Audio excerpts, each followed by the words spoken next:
जय गुरुदेव, जय गुरुदेव, जय गुरुदेव। बहुत पहले, बिल्कुल शुरू में, समय के आरंभ से भी पहले केवल परमात्मा था। परमात्मा के सिवाय और कुछ भी नहीं था। तब न आकाश था, न ग्रह, न ही सूर्य, न चांद और न सितारे। न मनुष्य थे, न पशु, न पक्षी, न पेड़। कुछ भी नहीं था सिवाय परमात्मा के।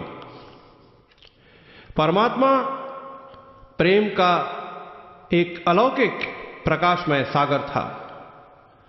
उस विशाल सागर में प्रकाश की लाखों करोड़ों बूंदें थीं जो गहरी नींद में सो रही थीं। क्योंकि वे सो रही थीं, उन्हें इस बात का अनुमान ही नहीं था कि परमात्मा कितना आकर्षक और प्रकाशवान है। हर एक बूंद प्रकाश के अथाह सागर परमात्मा का एक छोटा सा अंश थी। प्रकाश की हर नन्ही बूंद आत्मा कहलाई। तुम भी उन्हीं नन्ही बूंदों में से एक हो। अचानक परमात्मा के अंदर सृष्टि बनाने की मौज उठी। उसने अपने में से शब्द और प्रकाश की एक जगमगाती अद्भुत लहर प्रकट की और उससे संपूर्ण सृष्टि की रचना कर दी। परमात्मा ने बनाए आकाश, ग्रह, सूर्य, चांद और सितारे। बनाए पर्वत, नदियां और रेगिस्तान, समुद्र, झीलें और नाले। अत्यंत भव्य और सुंदर बनी यह सृष्टि, परंतु इसका आनंद लेने के लिए इसमें कोई प्राणी ही नहीं था। इसलिए परमात्मा ने एक नाटक रचने का फैसला किया। उसने अपनी आत्माओं को पात्र और नव रचित सृष्टि को रंगमंच बनाया। वो स्वयं निर्देशक बना और उसने अपने नाटक का नाम जीवन रख दिया। लगभग सभी आत्माएं उसके इस नाटक में भाग लेना चाहती थीं। इसलिए परमात्मा ने उनसे कहा कि तुम प्रकाश के सागर अपने घर को छोड़कर सृष्टि के रंगमंच पर अभिनय करने के लिए नीचे जा सकती हो। लेकिन उन नन्ही बूंदों में से कुछ ऐसी थीं जो इस रचना में आने को बिल्कुल तैयार ही नहीं थीं। वे अपने स्वामी के साथ घर में ही रहना चाहती थीं। पर परमात्मा ने उनसे भी कहा कि जाओ और तुम भी मेरे नाटक के पात्र बनने का आनंद लो। तब परमात्मा ने हर आत्मा पर जो उसके साथ रहना चाहती थी मोहर लगा दी और उससे वादा किया कि एक दिन मैं तुम्हें वापस तुम्हारे असली घर यहां अपने पास बुलवा लूं। बाकी आत्माओं से परमात्मा ने कहा कि अगर तुम भी कभी घर लौटना चाहो तो मैं तुम पर भी मोहर लगा दूंगा और अपनी अपार दया मेहर से निज घर वापस पहुंचने में तुम्हारी भी सहायता करूंगा। और इस तरह परमेश्वर की इच्छा अनुसार सभी नन्ही बूंदों यानी आत्माओं ने अपना असली घर छोड़ दिया। अनेक शानदार और आश्चर्यजनक मंडलों से होती हुई अंत में वे संसार के रंगमंच पर उतरी जहां आज हम रह रहे हैं। नाटक अब शुरू होने के लिए बिल्कुल तैयार था। परमात्मा ने हर आत्मा को एक पोशाक पहना दी ताकि प्रकाश की हर नन्ही बूंद उसके नाटक जीवन में अपनी भूमिका निभाने के लिए तैयार हो जाए। आत्मा की इस पोशाक को शरीर कहते हैं। धरती पर हर आत्मा ने शरीर की पोशाक पहनी हुई है। आत्मा जितने समय के लिए एक शरीर धारण करती है और जीवन के नाटक में निर्धारित भूमिका निभाती है उसे एक जन्म कहा जाता है। कुछ आत्माओं को पेड़ पौधों के शरीर दिए गए तो कुछ को कीड़े मकोड़ों, सांप बिच्छुओं आदि के।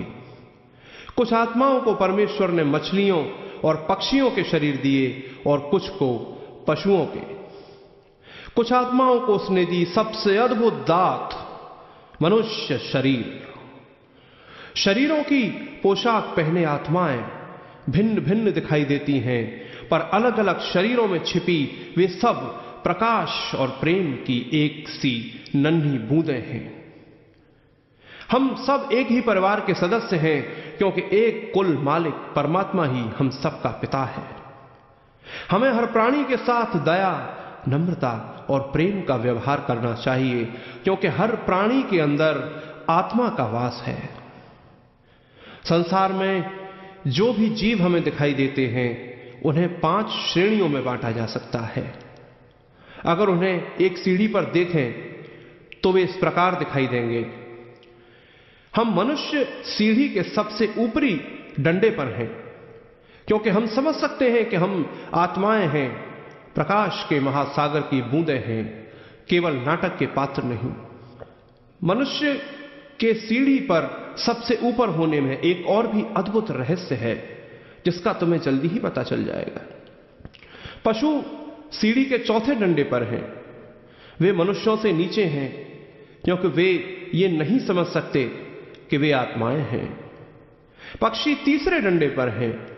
वे उड़ तो सकते हैं, पर बुद्धि उनमें पशुओं से कम है।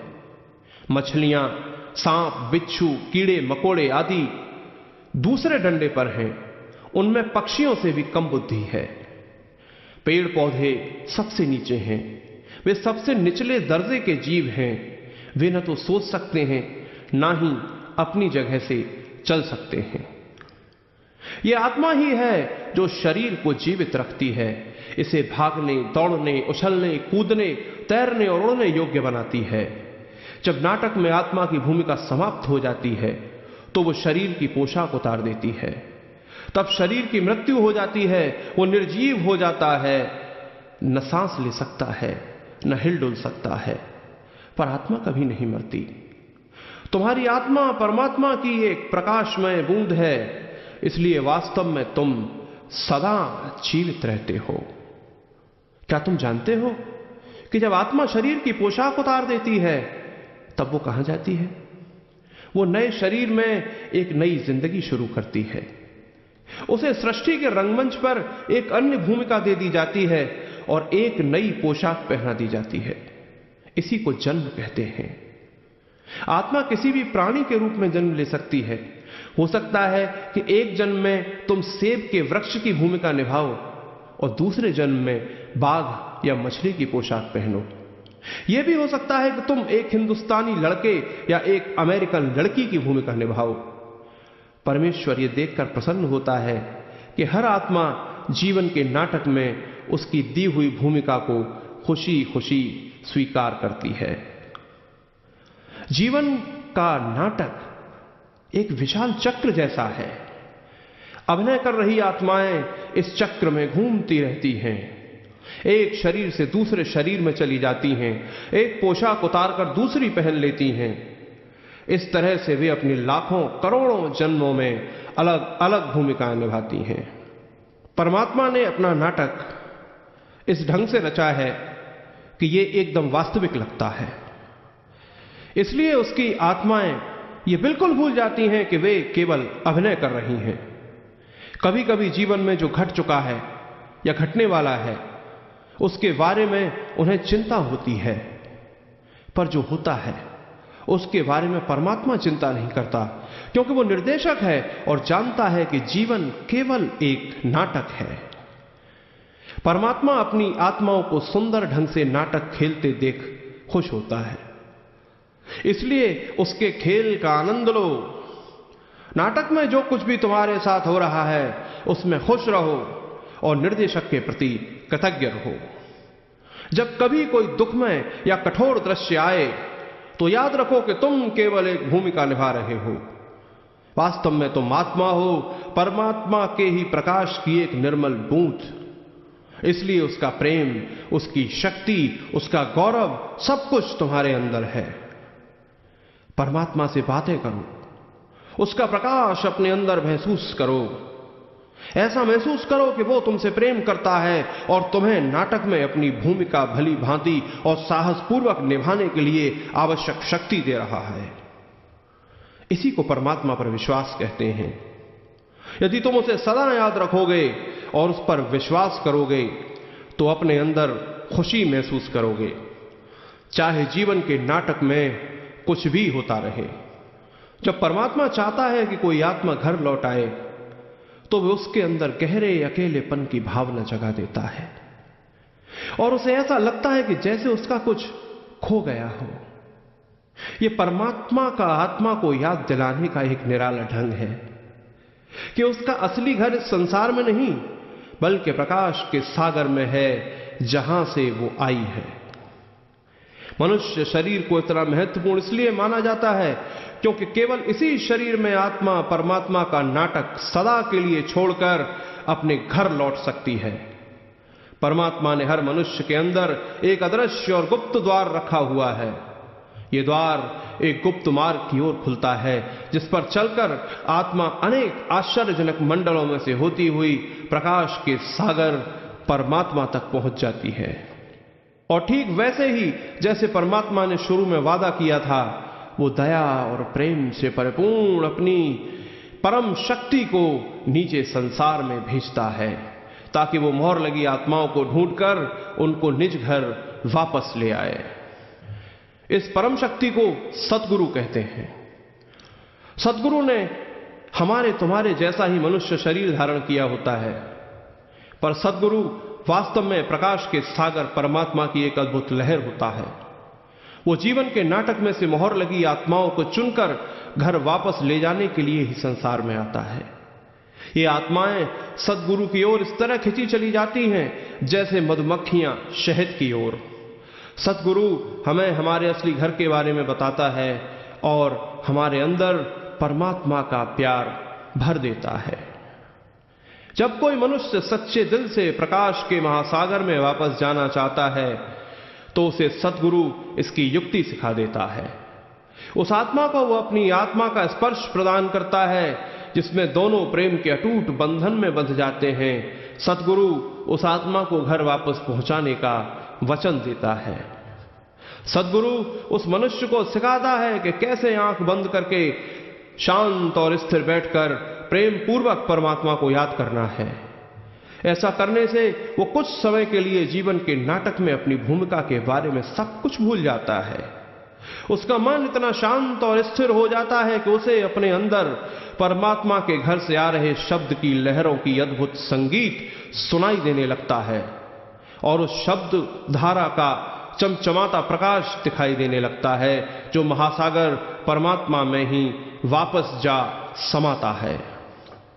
एक दिन गुप्त द्वार खुल जाता है और उसके पीछे छिपा हुआ रास्ता दिखाई देने लगता है। हर्ष से पुलकित आत्मा दहलीज को लांघकर एक नए आश्चर्यजनक जगत में सितारों से जगमगाते आकाश में प्रवेश करती है। हर रोज शब्द और प्रकाश की संगीतमय उज्ज्वल धारा के साथ आत्मा उस गुप्त मार्ग पर आगे ही आगे बढ़ती चली जाती है और फिर प्रकाश से जगमगाते इस मंडल में एक विचित्र घटना घटती है। आत्मा को आनंद विभोर कर देने वाली एक दिव्य दृश्य दिखाई देता है। सतगुरु का अद्भुत नूरी स्वरूप, केवल शब्द और प्रकाश की धारा का बना स्वरूप। खुशी से नाचती हुई आत्मा उसमें समाकर सतगुरु के प्रेम के प्रबल प्रवाह में बहती हुई अपने घर की ओर खिंची चली जाती है। यह गुप्त मार्ग सतगुरु और आत्मा को अनेक सुंदर, अनूठे, अलौकिक मंडलों में से ले जाता है और अंत में आखिरी मोड़ मुड़ते ही वे क्या देखते हैं? दूर, बहुत दूर उनका स्वागत कर रही घर के प्रकाश की उज्ज्वल किरणें। परमात्मा से मिलने के लिए आतुर और प्रेम में डूबी हुई आत्मा तेजी से आगे बढ़ती है जब तक कि वो परमात्मा के द्वार पर नहीं पहुंच जाती और फिर प्रकाश की कौंध में द्वार खुलता है। सद्गुरु आत्मा को, उस नन्ही बूंद को पुनः प्रकाश के महासागर में विलीन कर देता है और परमपिता परमात्मा में समाई आत्मा सदा के लिए सुख, शांति और आनंद में रहने लगती है। जय गुरुदेव, जय